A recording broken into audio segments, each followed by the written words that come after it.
Notre vigne fait alors 2000 pieds de raisins de cépage Pinot Noir et Chardonnay, sur lesquels donc, on va vendanger pour le vin ou le jus de raisin. Mais nous avons également une petite vigne démonstrative de 230 pieds à côté et puis des terrasses de raisins de table également pour la partie pédagogique. Le parc du Saussay est l'une des plus grandes vignes et la plus grande vigne d'ailleurs de la Seine-Saint-Denis. Le vin, lui, on était en vin de France jusqu'en 2021 et en 2021 est arrivé l'IGP, donc une indication géographique protégée. C'est un vin élégant, plutôt fruité, sur la finesse, avec de jolis arômes de fruits rouges. Le jus de raisin, bien sûr, est issu des deux cépages que nous avons au Saussay. C'est un choix chaque année, rouge ou blanc. À la différence peut-être de ce qu'on peut retrouver sur le marché, on recherche vraiment à être le plus proche de la matière première, donc de ses qualités nutritives. Ce sont des produits Insani. On peut les retrouver au parc lors de manifestations aujourd'hui.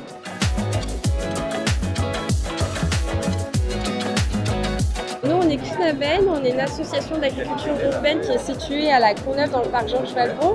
Et on a un cheptel de 40 brebis et on produit essentiellement de la viande et de la laine. C'est vrai qu'avec la dynamique actuelle, on s'est dit que c'était intéressant de questionner l'alimentation et l'agriculture en France.